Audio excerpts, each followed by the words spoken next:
안녕하십니까.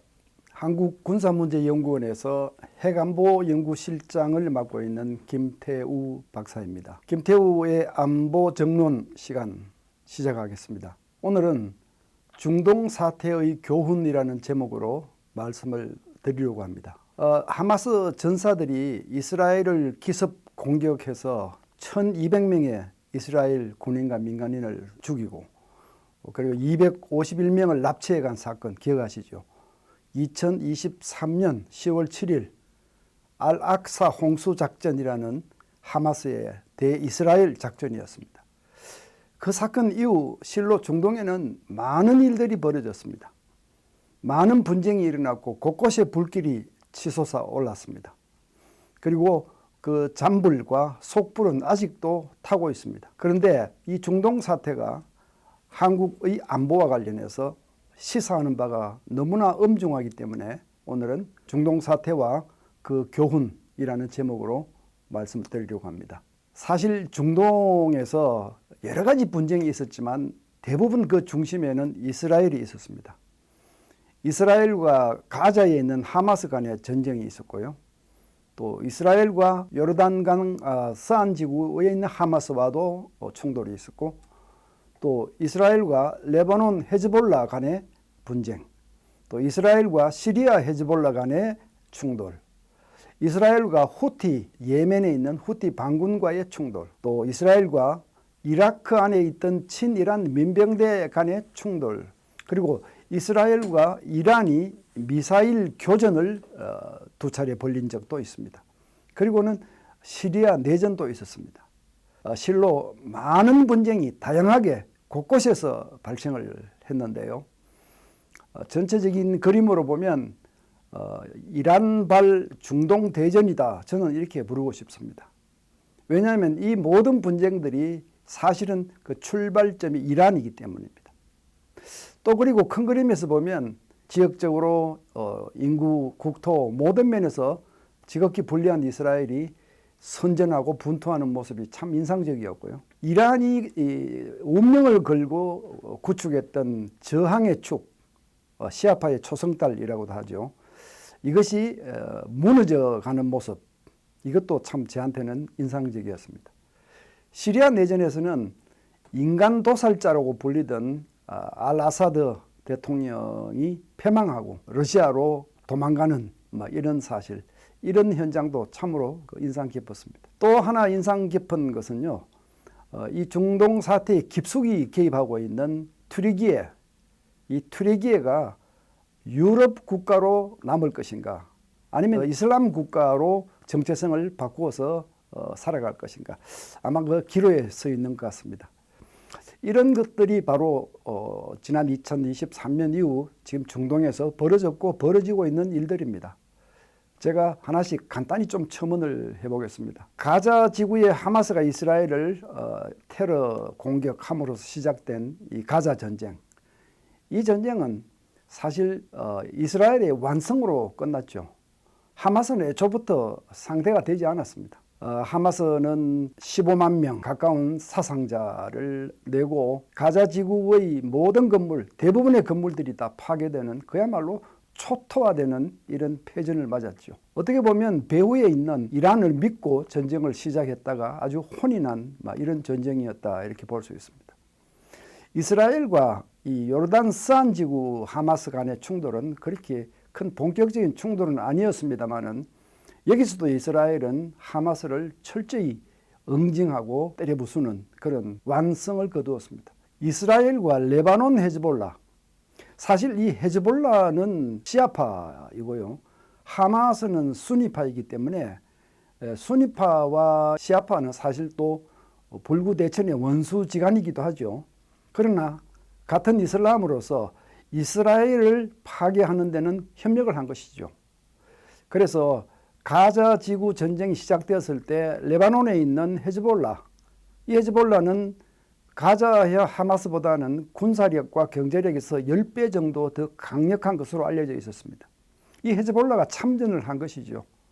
그러나 이스라엘은 여기에 대해서도 북쪽의 화살작전이라는 소위 작전을 통해서 일방적으로 헤즈볼라를 밀어붙이고 승리를 거두었습니다. 이스라엘과 시리아 헤즈볼라, 시리아는 내전을 맡게 되어 있지만 그 직전까지 그 안에 있는 일부 헤즈볼라 세력들이 레바논 헤즈볼라와 가자 하마스를 도와서 이스라엘을 압박했지만 이 역시 이스라엘의 밥이 되고 말았죠.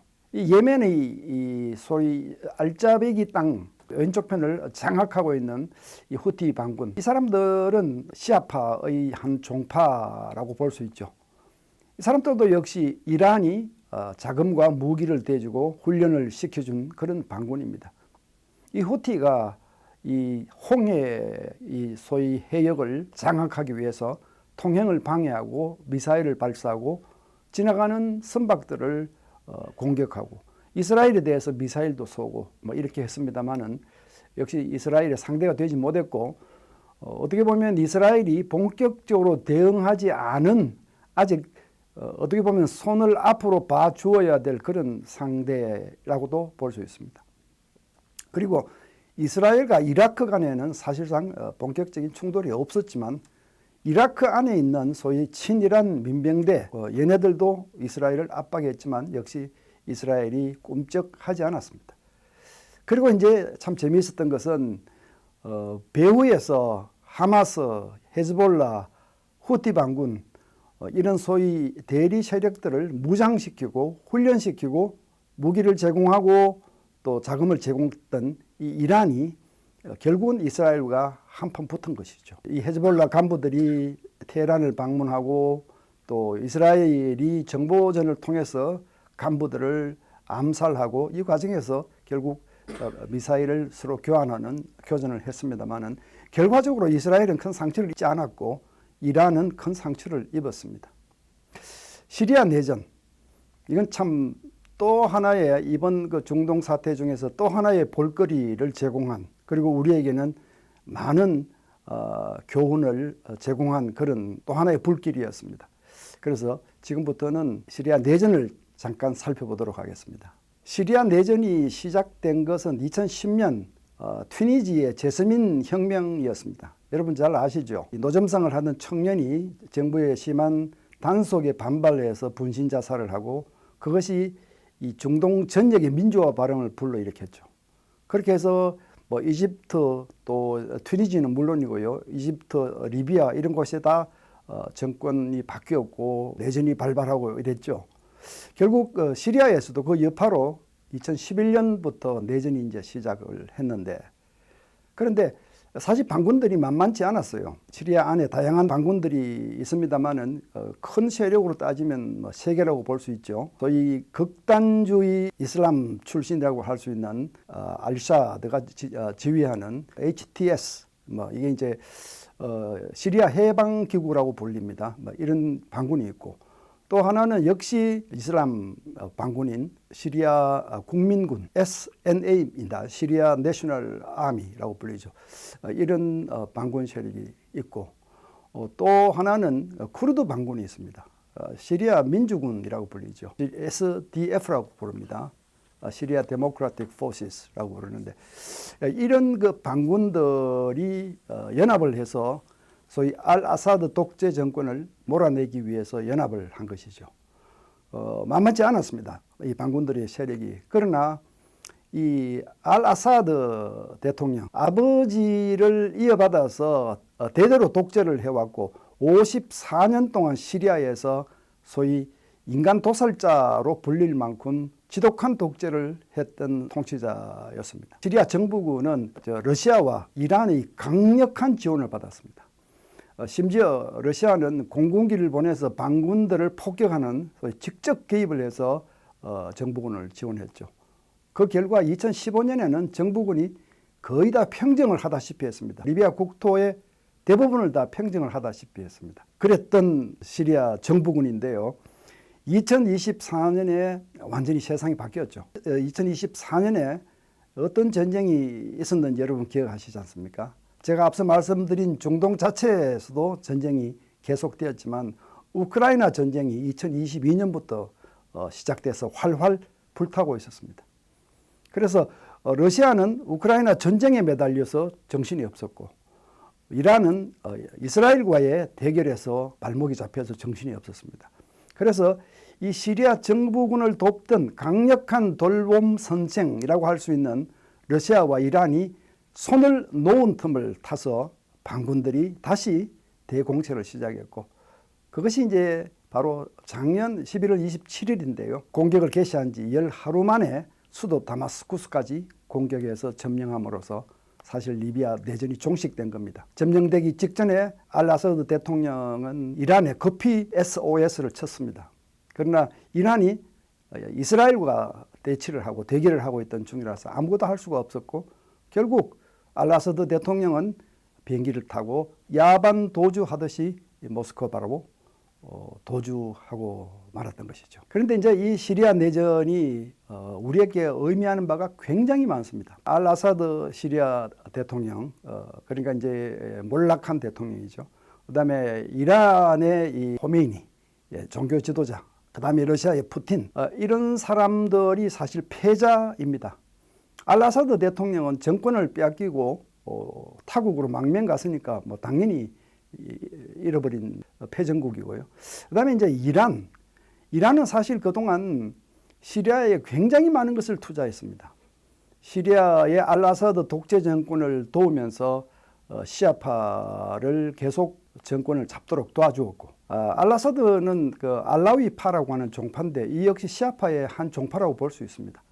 이란이 이 정권을 금전적으로 또 군사적으로 많이 도왔고, 금전적으로 도와준 차관 금액만 해도 70조 원 정도에 달한다고 합니다. 이제 돌려받을 길이 없는 것이죠. 그 다음에 이란이 입은 가장 큰 피해는 아까 말씀드린 저항의 축, 이 시아의 초승달, 이 벨트가 다 무너진 것입니다. 사실 이란은 이스라엘을 포위해서 압박하기 위해서, 그리고 또 이란 본토를 지키기 위해서 소위 저항의 축을 구축했죠. 이 시아파 벨트입니다. 이 벨트는 이란에서 출발해서 옆나라 이라크, 시아파가 다수인 국가죠. 거기에서부터 시리아, 레바논 이렇게 거쳐서 시아파들의 벨트를 만들어서 남쪽으로 이스라엘을 압박하겠다. 많은 돈을 투자했고, 또 이 혁명 수비대 중에서 쿠드스 군이라고 있습니다. 이란이 만든 혁명 수비대에서 이 혁명을 수출하는 것을 전문으로 하는 특수군을 쿠드스군이라고 합니다. 이 쿠드스군들이 이 시아파가 있는 곳곳에 파견이 되어 나가서 교관으로 활동하면서 반군들을 돕고 저항의 축을 길러왔는데, 중동 사태를 겪으면서 사실 무너져 내렸습니다. 이스라엘이라고 하는 조그만한, 지리적으로 매우 조그만한 이 나라에 의해서 사실 이 푸틴도 많은 것을 잃어버렸습니다. 푸틴도 시리아에 많은 것을 투자했습니다. 다른 것도 많지만 가장 상징적으로는 타라투스 해군기지, 그다음에 흐메이밈 공군기지, 이 지중해 쪽 해안에 있는 이 해군기지와 공군기지는 러시아가 지중해에서 활동을 하고 또 아프리카의 영향력을 전파하는 데 있어서 결정적인 교두보였습니다. 그런데 이번에 반군이 승리하고 알-아사드 정부군을 다 폐주시키면서 이 기지들도 고스란히 다시 빼앗기게 되었고, 푸틴 대통령은 매우 바빠졌습니다. 어딘가에 대안을 찾지 않으면, 또는 새로이 만들어지는 시리아 정부와 타협을 해서 다시 이 사용권을 얻지 못하면 지중해의 거점을 잃어버리는 이런 심각한 상황에 처해. 자, 이 나라들이 사실 패전 국가들. 두 번째에 있는 사진은 투르키의 에르도안 대통령입니다. HTS 반군이 승리를 할 수 있었던 배경에는 에르도안 대통령이 물심양면 도왔기 때문에 가능했습니다. 그리고 에르도안은 이 시리아에 많은 이해관계를 가지고 있다고 믿고 있습니다. 사실 좀 오래된 얘기입니다만은 카타르가 한때 튀르키예와 같이 협력을 해서 가스 송유관을 만들려고 했습니다. 그 이제 카타르에서 나오는 가스를 시리아를 통과해서 튀르키예로 가는 이제 이런 경로로 송유관을 만들자. 그런데 결국 알-아사드 대통령이 거부를 했습니다. 왜 거부했을까요? 사실 러시아와 이란의 입김이 작용을 한 것이라고 봐야 되겠죠. 러시아의 입장에서는요, 유럽이 사용하는 가스 사용량의 75%를 사실 러시아가 팔고 있었고, 이 독점적인 시장 지배력, 이걸 결코 잃고 싶지 않았습니다. 그런데 이 새로운 송유관이 만들어지면 한순간 세상이 달라지겠죠. 이란도 마찬가지입니다. 영향력을 잃어버리게 되고 이렇게 해서 결국 알아서 대통령이 거부를 하고 그때부터 더욱더 이 반군들에게 지원을 많이 했다라는 것이 정설입니다. 그 다음에 이제 또 큰 승리자는 이스라엘의 네타냐후입니다. 물론 뭐 이스라엘은 자기들 전쟁도 바빠서 시리아 내전에 그렇게 깊이 관여하지는 않았습니다만은 내란 과정에서 정부군의 무기고라든지 정부군의 군사시설을 파괴하는 역할을 했습니다. 물론 이건 뭐 이스라엘 스스로를 위한 것입니다. 정부군이 버리고 간 이 막대한 무기들이 이 반군들의 손에 들어간다면 그리고 시리아를 점령한 반군이 이슬람 극단주의로 다시 돌아선다면 또다시 새로운 적이 생기는 것이기 때문에 미래의 화근을 방지하는 차원에서 시리아 정부군이 남긴 이 무기들, 군사시설들을 파괴하고 결국 이것이 내란을 반군이 이기는데 기여를 했다 이렇게 볼 수 있습니다. 그 다음에 이제 미국은 사실 뭐 트럼프 대통령이 관여하지 않겠다는 입장을 밝혔지만 미국이 어떻게 중동에 관여하지 않을 수가 있겠습니까? 앞으로 미국이 어떻게 하느냐에 따라서 중동의 판도는 크게 달라질 것이고 일단은 유리한 고지를 잡았다고 볼 수 있습니다. 사실 바이든 행정부 동안 중동에서의 미국 영향력은 상당히 썰물처럼 빠져나왔죠. 그리고 그 빈 공간을 러시아와 중국이 상당히 메운 측면이 있습니다. 그런데 트럼프 대통령이 표방하는 이 대외 정책을 보더라도 중동을 방치하지는 않을 것이고 미국이 만약 개입을 하게 된다면 중동에서 미국의 영향력을 다시 불어넣을 수 있는 이런 계기가 될 것 같습니다. 자, 지금 제가 말씀드린 것이 시리아 내전을 간단하게 살펴본 것이고요. 지도에서는요, 빨간색으로 칠해져 있는 부분들이 쿠르드족이 거주하고 있는 지역입니다. 보시는 바와 같이 쿠르드족은 터키, 튀르키예에 제일 많이 살고 있고요. 한 1,400만이 된다고 합니다. 튀르키예만. 그다음에 시리아에 많이 살고 있고 이란에 또 많이 살고 있고 이라크에도 많이 살고 있습니다.